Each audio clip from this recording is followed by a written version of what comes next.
Okay, Metal Monday and shocker, everybody. Everything's red.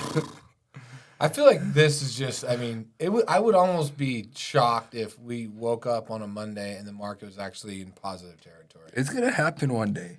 It's just one day. It's gonna be The just one screaming. Monday we do it on a Tuesday. The Monday is green and the Tuesday is That's red. true. It's like, probably everybody's wishing we'd stop doing this fucking podcast because they're like, as long as you guys are doing that, then the markets are just gonna bleed all over themselves.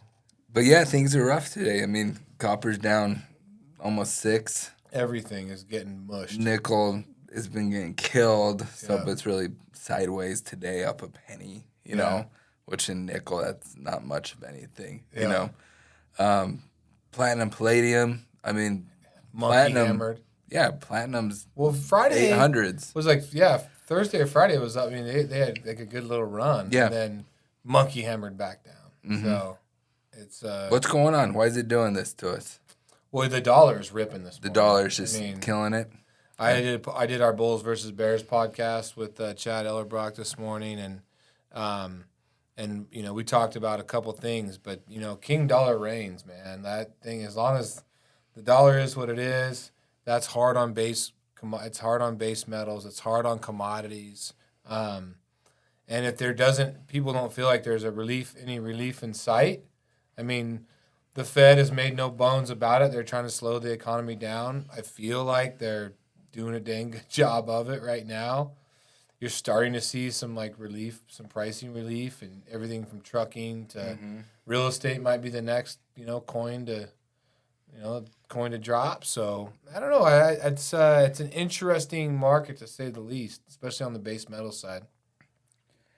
So Ferris, you and Chad talked about Ferris markets this morning. We did. We don't. I think you guys can, if you want more insight in the Ferris market, please listen to that.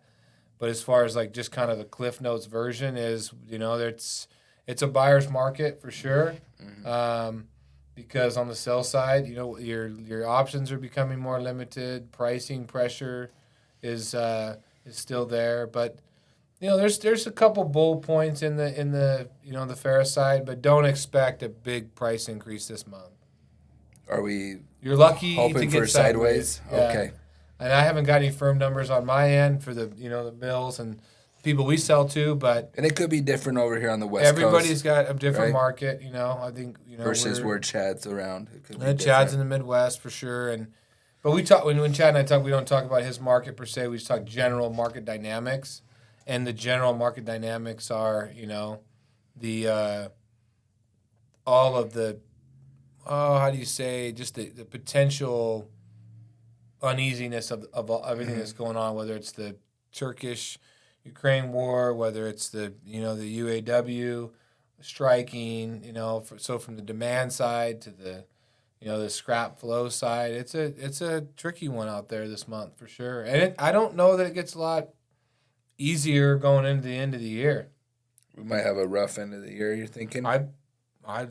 I hate to be that guy, but I don't feel like, there's a unless something positive happens to change the momentum, it feels like there's a lot of just uneasiness in the markets in general. All right. So October, where does copper land end of the month? I think we're lucky to hold the line where we're at. I don't know that we go, unless we get the economy gets hit real hard, we maybe, dip farther. But I feel like it's kind of at a fairly, like a trading range, for lack of a better word. I think there's, within this range and, up or down a dime, it feels like that's where it wants to be. Every time it pushes higher, then it gets beat back down. So maybe we just stay around 360 to 370 for October is the range you're what's the old saying, lower highs and lower lows, So it's like, that range as it chops down. Pick your spots. We will wait and see where everything lands. We will share next week if we have a little more insight on, where Ferris landed. You put a post out there about the 75 hard. How's your second day going? It's good.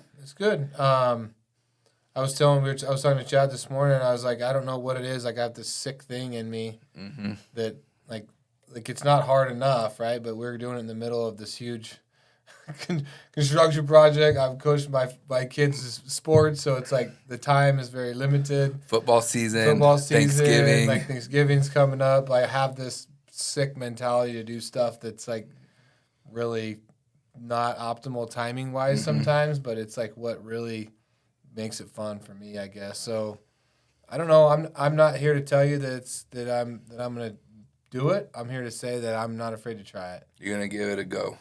Yeah, I feel positive. I feel like it can be done. But, I know that there's a reason why it's called 75 hard, and it's not because the shit's easy. Yeah. Well, I'm excited for the challenge. It's day 2, so it's easy to be real optimistic right now. A week from now, we're both like grouchy. Like, how's the market? We don't care. It fucking sucks. And then 2 weeks from now, we're like trying to get in a fist fight. I just want a Coors Light. So we'll keep everybody posted. All right. All right. Thank you, everybody. Have a great week. Have a great day.